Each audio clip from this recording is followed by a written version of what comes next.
Welcome everybody back to the House of Common show.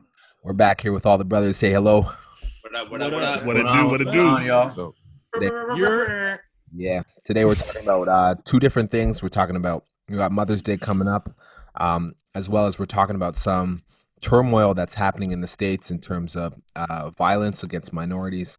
There's a whole bunch of stuff coming up. Before we do this, we want to acknowledge last week Stephon Watson had a baby. This week, hey. yeah, Huron and Vanessa, they just brought another little child. Well, Kareem, Well done, coach. you man. Sure. Yeah, so we just want to celebrate with the Furon family and congratulate them, and also bless that little child that they will be loved and cherished in this world. But on to this whole case of Ahmaud Arbery. If you haven't seen it, there's a case in the States where what appears to be an innocent man was jogging down a street, and from the footage, it looks like two men, possibly a third, were driving. I guess they were driving in their pickup truck looking for this man, and then they shot and killed him. He was unarmed. So, boys, what do you guys have to say about this? And then we'll also get into the Sean Reed case after that. Go for it. I'll jump in first. I think the scary thing about all this stuff is before you can even be outraged because of the way the world is, you have to kind of wait to see the footage, right? There's been so many times where you automatically you go and you put out a tweet or you put out a post, and then 5 minutes later you find out this, that, and the other thing. It doesn't justify the end, but it muddles the story a little bit. And so I found myself reading and seeing the picture at the beginning and going, let me just wait. My natural instinct is just kind of go, the system, And I said, let me wait on this. And then I saw the video. And if you are online, if you're watching this and if you haven't seen the video, it's not an easy watch. I talked to my wife about it. She said, I'm not going to watch it because I just don't need to have that in my head, that sort of thing. But ultimately what you see is a young man jogging. And because he happens to look like somebody who might have committed a crime earlier in the week or earlier in the month or earlier in the year, two men felt it upon themselves to go after him and hunt him down. And you see in the video, one of them has a shotgun, and you can see him wrestling with this person with this gun to try to get freed. And the other person with the handgun shoots him twice, and he dies in the middle of the road. And it brings you back to what we learned in, when I would go to Black history camps as a kid in Montreal on Saturday afternoons. I hated going to them. I thought they were the worst thing in the world, but I'm so happy that my parents did that for me. And you learn about the stories of people being followed and lynched and being followed and hunted. And we got to see that in real time in 2020. Like not 3 years ago, not 5 years ago. This past week, fam. Yeah. Mans were just running. And then here's what happens. And I'm going to allow me to be on soapbox for a couple seconds. What ends up happening is the media goes, oh, well, did you know when he was 18 years old, he got caught for shoplifting? When he was 16 years old, he got a parking ticket. When he was 15 years old, he took someone's football and he ran with it. When he was 3 years old, he took someone's toy and he didn't give it back to them at the daycare. And they use this backwards narrative to justify the fact that two men murdered a guy because he looked like somebody, possibly. Because he looked like somebody. And my thought is, this show is in Canada, where we all live. And the chances of the police doing that are not to the height degree as we've seen down south. But it's still in your mind going like, wow, if I go jogging, if Barbecue Becky sees me and I just look like the wrong person, it's a wrap for me. Yo, this guy said Barbecue Becky. I know. Yo, listen, let's speak facts here, though. Yeah, let's speak wow. facts. Wow, yeah. Let's speak facts. Yeah, for real. If Karen sees me at an apartment building and doesn't know that I have a cousin that lives in that building, and yes, I said the K word, that's only been a bad word for 5 months. We are getting it now. If she sees me going to an apartment building and she has the opportunity to say, you can't go in there because I don't know you, and then we get to arguing, the same thing could possibly happen to me. That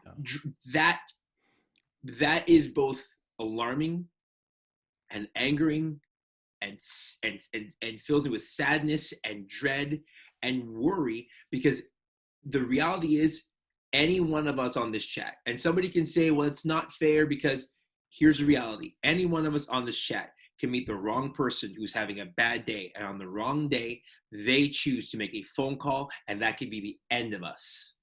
Yeah. That young man was running, minding his own business. It's crazy. And his last effort, his last effort was trying to save his own life. Come on, man. And with that, to quote the great digital Bart Anderson, I yield my time. Man, I gotta be honest, I didn't want to watch the video. When I first heard it, all I could think of is, again, I didn't need to know what happened. Just the headline, just the conversation starting on Facebook that another black man gunned down, and the fatigue and the like sadness that just kind of rested on me. And then I thought, to be honest, we talked a little bit about code switching last week and just how I've navigated my heritage. How can I not was the thing that I had to say. I had to force myself to the table to watch the video, to honor our audience as a team, but then also to honor the audience of my life, my family, my friends who are living with this reality. We got people in Canada, we got people in the States, and I get it. It's different here, like Chris said, but is it? Are we that different that we don't empathize, that we can't feel, right? I got two great heroes of our culture in establishing new norms for us as people. They were great leaders, and what would they say? What would they do in this time? And I think that it's important for us to be that for the audience that we have, but then also I think we need more leaders. But even at that point, like, I just feel fatigued, because will it change? To watch the video of a man going for a run, like, how many of us go running? I thought about going running today, and I kind of had a hesitation, right? Just trying to get ready for the show of like, yo, where I'm at, I'm in the West. People carry guns. You should see the outrage on some of the Facebook posts of the people that I know and love based off of the laws that Canada just passed, whether you agree with them or not. Just the tensions of, people have these in their house next door, the door down, the door down, the door down. And I could be coming around the corner. They don't really know me, right? They never really see me before. Who's he? That could be my reality. And I'm fatigued by it. It's incredibly maddening. It's super sad. And it's tiring, man. It is tiring. Yeah. I mean, I don't want to ramble too much, but yeah, I want to hear what you guys think. I think I've said enough. Well, Cal, it's tough. Cal, you said something, I've said this a few times over the course of my life, is, and maybe I took it the wrong way, but I think we are different in Canada. I think there's racism in Canada is different. And I tell people this all the time. I would rather the racism in the United States, because it's upfront and it's in your face. And I know, okay, cool. If I don't have to go over there, but, I'd rather that than here. I find that people will pretend to your face, and then the second you turn your back, that's when it comes out. And I've had that experience multiple times working in the public sector and working in front of people, and people are nice to your face, but then you hear later on, like, this person's this way, as opposed to, we know that person's that way. Okay, cool. I don't have to mess with them. I don't got to talk with them. I'd rather that. I'd rather have people up front with me. And, I don't know, Cal, if that's what you were meaning when you talk about the difference between us up here, or if you were talking about something different. But I just wanted to jump in on that and just say that piece real quick. And, that's what I was thinking about. I think, like, for me, I'm kind of tired of drawing the line of saying Canada, America. Mm-hmm. I think it is a Black experience. And like I said, just with the nature of, our laws and what we can and cannot do in both places, it feels different, but it's not. And no. Like, I mean, I mentioned Martin Luther, and I quoted him on the gram, and just, he says, like, an injustice anywhere is right. It's against justice everywhere.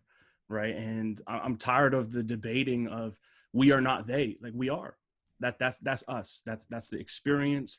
that's the hezzy that we have. It's just the tension that we have to walk with, and I just feel myself becoming less okay with this happening and me not watching, and more okay with me saying I'm gonna say something about it.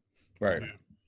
Yeah, and I hear what you're saying, Stefan, in terms of like the blatant racism in America versus Canada, where it's kind of just hit it, and sometimes you may feel like that's better. And I've been there too. But at the end of the day, what would be amazing if we got to that place where there just isn't racism. But the reality is that's always gonna be a thing. Yeah. But in regards to just the incidents, like we have the one from the guy that was jogging, and that's crazy. And then we have this one that actually, we haven't even brought it up yet, it's even more recent dude that was in the car chase, and we don't know all the details as to what took place there, but at the end of the day, he ended up getting shot and killed by police.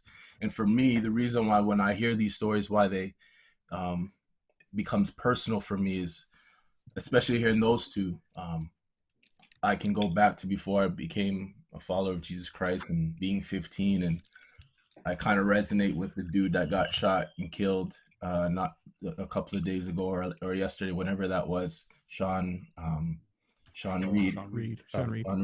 But I can remember I'm not gonna lie, I was involved in something that I shouldn't have been doing. Ended up being a chase, but when I got caught by the police, they ended up beating me like ridiculously. And this is in Canada, y'all. This is in Toronto. I got beat senseless to the point where my mom couldn't even recognize my face when they came to pick me up. That's how bad it was. It was bad. And so there's that instance. And for me, it's like, okay, yeah, I'm in the wrong, and this Sean Reed looks like he was in the wrong. But does that then give the okay to beat somebody down, or in his case, to shoot and kill somebody? In my opinion, my humble opinion, I don't think that's needed. I don't think how extreme it gets is needed. And then you look at this guy that was absolutely innocent. I'm a believer. I'm literally driving to church to lead a youth service, and on my way to youth service, I get pulled over, and I'm driving this way. The cop's going down this way. I look in the rearview mirror, and then he makes a U-turn and comes behind me, pulls me over. Within, I don't know, a minute or two, there's 3 other cruisers, and all that happened, and they literally stripped me down. I'm literally in just my boxers on the street that's right by my church, so anybody from my church might see me. And that happened because they said I fit the description of somebody. So you're telling me that you just driving this way and I'm going this way, I fit the description of somebody that was involved in something like. And so it's sad to see this, but the reality is because of the ignorance that's out there, a lot of this nonsense happens. And I don't know if it ever will stop, but it definitely needs to. Well, let's not get it twisted, guys. Like, I think when we talk about racism in Canada and the States, let's not get it twisted. It's the same spirit, but different tools. Right. That's good. Right. Yeah. Facts. Yeah. That's true. Yeah. That, like, our government has over the years done what I'd like to think is a great job of disarming Canadians, of promoting peaceful conflict instead of bearing arms. It's not that we can't own guns in Canada. It's just it's much more difficult to own guns. There's not as much freedom with guns, and in the sense that like there's much more of an aggression and if you would call ownership of your own property, your own freedoms, your own rights in the States, that in some ways lead to this racism escalating to violence. But it's the same thing in Canada in terms of it's the same spirit behind it. It's no different in that way. And I think that when we talk about Canada versus States, Kareem, you're absolutely right, man. Like, man, you get people from rural Canada who the first Black people that they see are when they go to a Blue Jays game in the Rogers Center or whatever it's called right now. You know, Skydome forever. Skydome Forever. When they go to And Jason, and we like, love those what? seats there. We love those seats. Sky what? No, I know about the Sky Go. Oh, you know about the Sky Go. But it's the same thing. Joe Right? Clark. Carter. That's a Joe This Carter. guy really did that. That's wild. Oh, man. Yeah. And you know what? I think what gets me is that like as young black men, some of us here, most of us here have experience in youth ministry, if not all of us. And I think that part of the part of the problem, man, is that like we just don't, as young minorities, we don't have the same freedom to learn and to grow and stuff. Like it's not that, and like forgive me, it's not that white people are not acting out and doing doing the same things that they're doing as our young black people. It's just that when they're confronted with it, it's a lot of times it's a slap on the wrist, or they're just thought better of. You know what I mean? Oh, Johnny do that, so therefore I'm going to try and de-escalate the situation. Whereas when it's a black person, it's just assumed that it's the worst case scenario, right? And because that itself is intrinsic racism. Well, we all fit the description. Yeah, right? We all fit that 5'5" or 5'2" to 6'11". Whoa, not 5'2". We're black, so we have no. But I know what he means. I know what he means. No, what Stefan's means is like literally you can go from like you fit the description of the shortest to the tallest person. It doesn't matter. Right. Description is a range. Yeah, medium build fits everybody, right? Yeah. Kind of muscular.